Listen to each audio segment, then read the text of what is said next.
Hello all, myself Vishal Nandakishore Jaiswal, a civil engineer by profession and a certified financial planner by passion.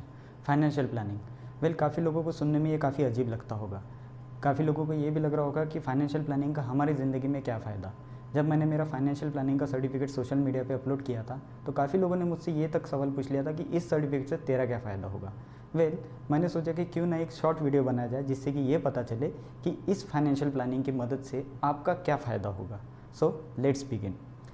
Financial planning के महत्व को समझने के लिए हम एक साधारण सा एक एग्जांपल लेते हैं। मान लीजिए कि एक फैमिली है, मियाँ बीवी और उनकी 3 साल की छोटी सी बच्ची। अब इस फैमिली की मंथली इनकम है 30,000 रुपये हर महीने की। अब ऐसी ब्यूटीफुल फैमिली के लिए सबसे पहला गोल क्या होगा कि वो उनकी बच्ची की एजुकेशन काफ़ी अच्छी तरीके से कर पाए। दूसरा गोल होगा कि वो उनकी बच्ची की शादी काफ़ी धूमधाम से कर पाए। अब इस वीडियो में हम उनकी बच्ची की शादी का ही गोल कंसिडर कर लेते हैं। मान लीजिए कि ये फैमिली कंसिडर करती है कि जब उनकी बच्ची की उम्र 26 साल होगी, मतलब आज से 23 साल के बाद में, तब वो उनकी बच्ची की शादी काफ़ी धूमधाम से करेंगे। अब इस ट्रेडिशनल फैमिली के लिए इस गोल को पूरा करने के लिए वो एक ट्रेडिशनल तरीका अपनाते हैं, जैसे कि वो हर छोटे छोटे इंटरवल में बैंक एफडीज़ में इन्वेस्टमेंट शुरू करते हैं ताकि जब उनकी बेटी की शादी का वक्त आएगा तो वो इस खर्चे को पूरा कर सके।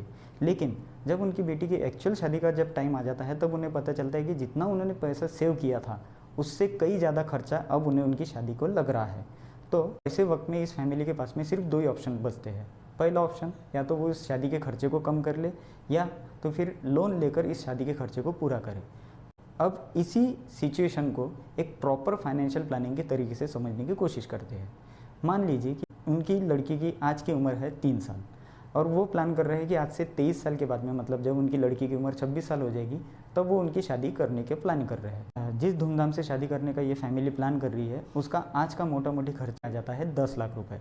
अब आज से 23 साल के बाद में अगर इस शादी के खर्चे में अगर हम 7% का इन्फ्लेशन ऐड कर ले तो यही खर्चा आज से 23 साल के बाद में हो जाता है 47 लाख का।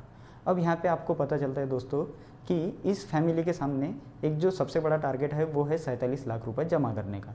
अगर ये ट्रेडिशनल तरीके से आगे आकर, मतलब अगर म्यूचुअल फंड में अगर ये इन्वेस्टमेंट शुरू करते हैं जिसका सालाना 11% का अगर रिटर्न हम कंसिडर करके चलते हैं तो इस फैमिली को आज ही से हर महीने की 4,000 की इन्वेस्टमेंट आती है।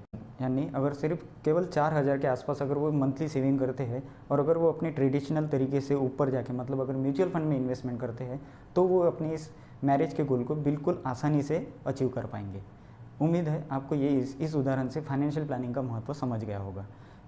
हमारी लाइफ में ऐसे काफ़ी सारे गोल्स होंगे, जैसे मान लीजिए अपने बच्चे की हायर एजुकेशन, वैकेशन होगी, या तो फिर आप प्लान कर रहे होंगे अपने घर लेने का, कार लेने का।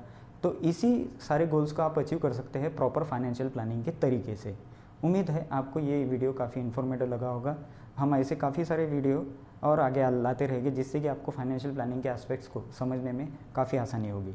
तब तक के लिए स्टे प्रोटेक्टेड, बी सेफ।